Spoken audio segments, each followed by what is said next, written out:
আজকে আমরা মণ্ডলীতে পালন করতেছি পবিত্র আত্মার মহাপর্ব। পবিত্র আত্মা হচ্ছে তৃতীয় ব্যক্তি, এক ঈশ্বরের তৃতীয় ব্যক্তি। এই আত্মা যদি আমরা হিব্রু শব্দ দিয়ে দেখি রুয়াক, বা আরেকটি লিটারাল ট্রান্সলেশন হাকাদোস, হোলি স্পিরিট, অর্থাৎ এক ধরনের শক্তি, বায়ু, যা ঈশ্বরের সঙ্গে উপস্থিত।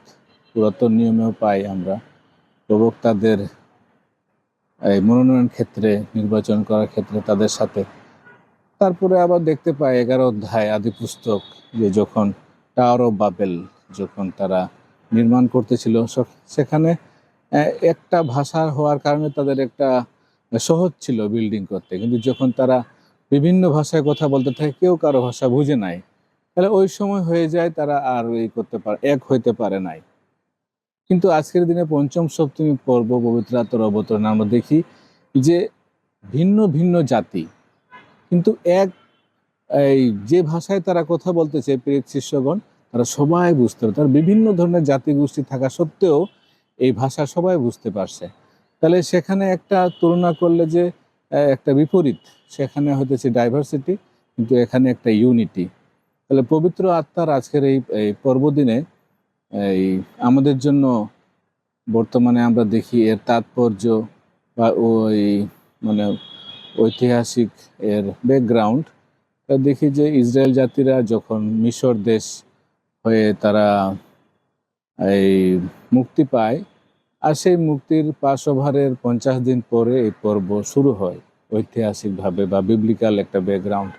এরপরেও যখন ইসরায়েল জাতি মোশির মধ্য দিয়ে সিনাই পর্বতে তারা 10 আজ্ঞা লাভ করে, ওই দিনটাকেও পেন্টিকস্ট হিসাবে উল্লেখ করা যায়।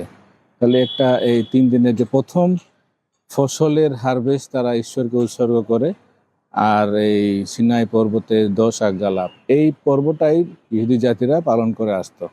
আর আমরা খ্রিস্টানরা পরবর্তীতে যখন যিশুর মৃত্যু, পুনরুত্থান এবং স্বর্গারোহণের পরে, মোটামুটি পুনরুত্থানের পরে 50 দিন পরে আমরা এই পর্ব পালন করছি। তাহলে পবিত্র আত্মাকে লাভ করে আমরা দেখি শিষ্যগণ সাক্ষী হয়ে ওঠে। যিশুর আদেশ, তোমরা হবে আমার সাক্ষী, জেরুসালেম থেকে শুরু করে সমগ্র জুদিয়া, সামারিয়া এবং পৃথিবীর শেষ প্রান্ত পর্যন্ত। তাহলে পিতর জেরুসালেমে যে ভাষণ দেন, ওর পরে অনেকেই খ্রিস্ট বিশ্বাসী হয়ে ওঠে এবং সেদিনকার প্রায় 3000 মতো লোক তারা দীক্ষিত হন খ্রিস্টান ধর্মে।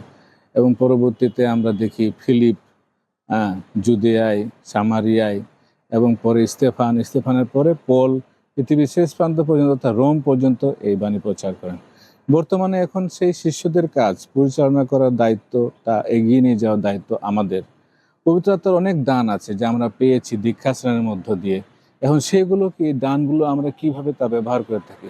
যীশু খ্রিস্ট কিন্তু যখন তিনি শেষ ভোজে শিশুদের সাথে জনিত মঙ্গল সমাচার 16 অধ্যায়ে আমরা পাই যে যীশু তার শিশুদের বলছেন, আমি চলে যাচ্ছি, আমার যাওয়া উত্তম, আমি যদি না যাই সেই সহায়ক আসবে না, কিন্তু আমি যাচ্ছি, তোমাদেরকে এতিম করে যাচ্ছি না, আমার পরে সহায়ক আসবে, তিনি তোমাদেরকে সমস্ত কিছু শিখিয়ে দেবেন, কি করতে হবে, কি বলতে হবে, সমস্ত কিছু। আর আসল একটা দান হচ্ছে, তা হচ্ছে শান্তি। পবিত্র আত্মার একটা আমাদের ভিতরে যে শান্তি আমরা লাভ করি, আনন্দ লাভ করি, পবিত্র লাভ করা, আর যে সাক্ষ্য দেই। কারণ বর্তমানে বিশ্বজগতে আমরা তাকায় দেখলে যে এই শান্তির অনেক অভাব, হিংসা, রেষারেষি, যুদ্ধ, বিগ্রহ। তাহলে আমাদের জন্য অনেক একটা প্রয়োজন পবিত্র আত্মার এই শক্তি আমাদের ভিতরে লাভ করা এবং তার এই সাক্ষ্য দেওয়া, আর সেই সাথে প্রার্থনা করা পবিত্র আত্মার মধ্য দিয়ে যেন আমরা একটা এই জগতে শান্তি লাভ করি। যে শান্তি যিশু দান করেছেন শিশুদের মাঝে, একইভাবে আমরা যেন এই শান্তি অন্যের মাঝেও ছড়িয়ে দিতে পারি। সবাইকে এই পর্বদিনের অনেক অনেক শুভেচ্ছা থাকলো। আর এই মনে রাখবো, পবিত্র আত্মার যে দান আমরা লাভ করেছি, যে মিশন শিষ্যরা পরিচালনা করেছে, তা চলমান রাখার জন্য এখন আমাদের দায়িত্ব। এই জন্য আসুন তা আমরা চলমান রাখি আমাদের জীবনের মধ্য দিয়ে, তবে তার পর্বটি সার্থক হয়ে উঠবে। ধন্যবাদ।